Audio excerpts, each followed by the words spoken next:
Guys, gue mau cerita nih. Gue pernah ngikut seminar yang ada hal menarik dari seminar itu. Tema seminar itu tentang alam bawah sadar. Lu pernah ini nggak main sweet gunting batu kertas atau telunjuk kelingking jempol? Jadi pembicara seminar itu bilangnya gini, coba kalian saling berhadap-hadapan, masing-masing yakinin bahwa apa yang bakalan ditunjukin oleh pasangan kalian di hadapan kalian, entah itu tunjuk kayak main sweet itulah, kelingking jempol, itu akan sama dengan apa yang kita tunjuk gitu. Jadi kalau jempol bisa sama sama jempol, tunjuk sama tunjuk. Caranya itu kita yakin gitu, fokus dalam hati kita bahwa apa yang bakal dikeluarkan oleh kawan kita itu, kita yakin apa gitu akan sama dengan yang akan kita keluarkan. Kayak telunjuk, aku yakin ini pasti telunjuk gitu. Nah, itu perlu fokus, benar-benar fokus, yakinin kata hati kita, dan ternyata benar. Kebanyakan benar gitu. Kalau kita yakin pasti sama, jempol, telunjuk, kelingking, jadi sama. Nah, maksud dari seminar itu bahwa kita sebenarnya alam bawah sadar kita ini bisa membaca sesuatu perasaan orang lain yang dipikirkan orang lain, asal kita fokus gitu, gunakan kata hati kita.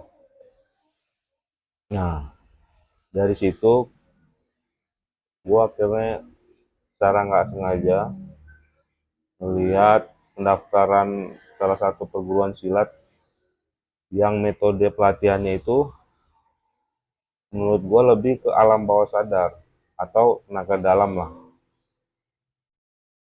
Tutup mata, bisa melihat dengan tutup mata. Awalnya gua nggak percaya, nggak yakin.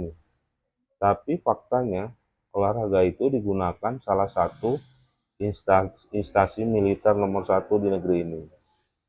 Wah, kalau gua nggak mau percaya, tapi masa iya instansi pemerintah sebesar itu menggunakan olahraga bela diri ini sebagai olahraga wajib prajurit mereka kan?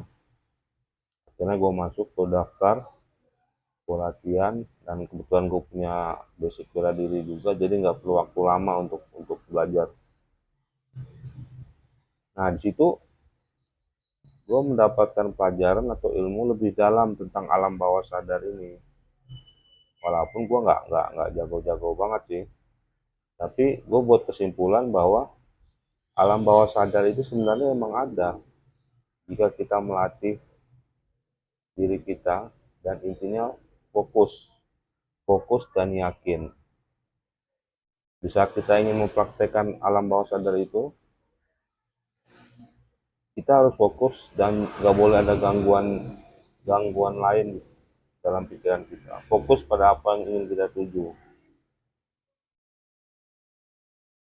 Nah,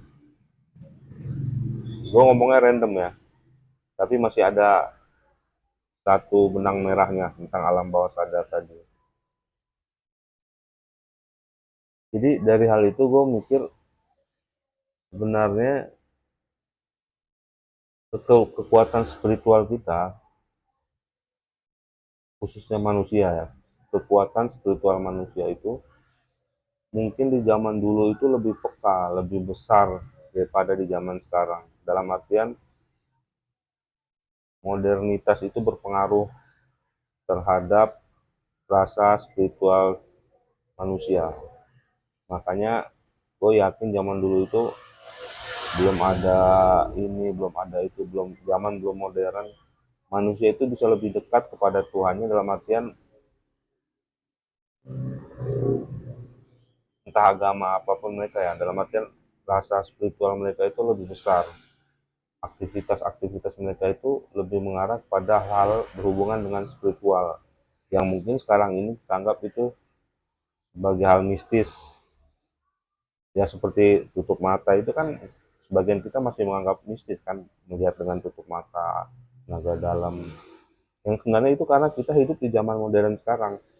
Kita termasuk manusia modern yang pemikirannya pun terpengaruh oleh modernitas itu sendiri. Tapi gue yakin di zaman dulu pasti emang ada yang kayak gitu. Hanya saja di zaman dulu itu hal-hal seperti itu lebih terlihat nyata karena belum terpengaruh, pemikiran manusia pun belum terkontaminasi dengan hal modern seperti sekarang. Mereka hidup cuman sekedar cari makan di luar, pulang tidur, alam pedesaan kan. Belum ada gedung-gedung bertingkat, belum ada teknologi-teknologi maju, belum terkontaminasi oleh itu semua. Makanya di zaman dulu itu gue rasa hal-hal seperti yang kita bilang sekarang mistis atau apa gitu kan, itu emang ada. Terus ada satu kalimat menarik yang mengatakan sebenarnya manusia itu tidak mungkin berpikir atau punya pemikiran atau menemukan sesuatu secara original, maksudnya secara alami. Pasti ada referensi dari sebelumnya, entah apapun create, maksudnya entah di create seperti apapun di zaman sekarang ini, itu pasti zaman dulu itu pernah terjadi penemuan apapun, seperti menemukan pesawat, menemukan mobil, pasti referensi dulunya itu ada sejarah awal hingga pesawat itu ditemukan pemikiran manusia seperti apa, entah ya nanti kita bahas kayak kayak di Al-Quran itu kan ada Nabi ke langit tujuh dengan buruk. Ya referensi contohnya seperti itu, ada referensi terdahulu sehingga membuat pemikiran manusia sekarang menemukan penemuan baru, yang sebenarnya penemuan baru itu adalah tercipta dengan referensi kejadian yang sebelumnya pernah terjadi.